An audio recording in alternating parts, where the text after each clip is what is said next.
Mas Agus, ya hal ini juga menjadi tugas Anda ngecek atau operator, ya. Boleh saya memasangkan? Sambil bilang merdeka. Nah, asik. Sekali lagi merdeka. Ya, terima kasih. Pak Dus, semangat. Ya, saya semakin kesini semakin merasakan di paroki kita suasana sukacita kemerdekaan RI dengan apa ini baju warna merah putih, ada bandu sama ikat kepala. Dulu-dulu nggak pernah mengalami suasana seperti ini. Apa tanda-tandanya ini? Apa? Tandanya apa ya? Aku bingung mengartikan. Tapi yang jelas saya merasakan Anda ikut bersyukur atas sukacita 80 tahun kemerdekaan ini. Benar? Apalagi nanti habis misa kita akan apa ya? Yang saya harapkan lama nggak ikut gamenya 17-an. Saya lama nggak tertawa ala 17. Jadi jangan lupa nanti ada permainan game yang dilombakan. Atau sudah ikut dapat hadiah di kampung di RT? Belum? Sudah ada yang belum. Ya. Mau hadiah? Kalau ngomong hadiah ini mesti ya baik. Berikanlah kepada kaisar apa yang menjadi hak kaisar, dan berikanlah kepada Allah apa yang menjadi hak Allah. Saya mencoba melihat ini untuk menjadi refleksi kita bersama. Kedudukan agama dan negara membutuhkan keluhuran untuk berani bekerja bersama-sama. Orang beriman, orang Katolik sekaligus adalah warga negara, warga dunia. Warga gereja yang baik, yang positif, terpanggil untuk membangun masyarakat. Sedangkan masyarakat dan negara dengan mendukung kemerdekaan yang ada adalah kemerdekaan hidup beragama, membangun manusia-manusia pembangunan yang dibutuhkan oleh suatu negara. Dengan demikian, gereja belajar tidak ada sebenarnya pertentangan antara Tuhan dan penguasa dunia. Mengapa? Seperti halnya antara ilmu dan agama, tidak ada pertentangan, karena keduanya berasal dari sumber yang satu, yaitu Tuhan. Baik ilmu maupun agama tidak ada pertentangan dan tidak boleh dibenturkan. Keduanya berasal dari sumber yang satu, Tuhan. Dengan demikian, kuasa gereja dan penguasa negara juga tidak perlu dipertentangkan. Kalau keduanya bersama-sama mengakui sumbernya bersama adalah Tuhan. Tuhan yang mencintai manusia, melahirkan dan mendidiknya lewat cinta. Cinta Bapa, cinta Ibu. Akan membuat kita lebih mudah untuk memahami tentang ini.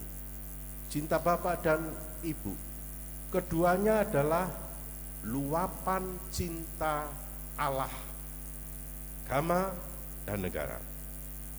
Allah yang satu. Jadi saudara-saudari, dengan demikian kehidupan manusia di dunia dan di negara kita secara khusus diserahkan kepada dua penguasa yang saling melengkapi kebutuhan manusia, jiwa dan raga. dengan bekerja bersama antara agama dan negara, hak kaisar dan hak Allah. Itu keduanya menjadi tumpuan yang paling konkret. Semuanya berada pada tumpuan bahwa kita adalah manusia yang konkret, iman dan juga warga. Memang ada wewenang. Perbedaannya apa? Wewenangnya berbeda pada manusia, tetapi tak bisa dipisahkan. Dan tindakan sepihak, gereja belajar banget. Kita tahu dulu antara agama dan negara, di iman Kristen itu adalah satu. Maka sejarah kelam gereja, dulu Paus iso mbeli rojo, rojo iso mbeli Paus. Akhirnya gereja sadar memisahkan. Maka sebenarnya tidak dapat dipisahkan. Perbedaan yang ada adalah perbedaan wewenang saja.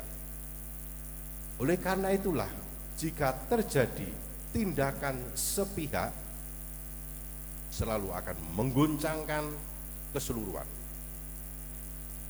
Bangsa dan negara kita sampai 80 tahun kemerdekaan ini masih belajar tentang itu. Masih terjadi ketika keduanya dibenturkan, itu akan mengguncangkan sendi-sendi kehidupan berbangsa dan negara. Dan menurut saya, kita belum merdeka untuk itu.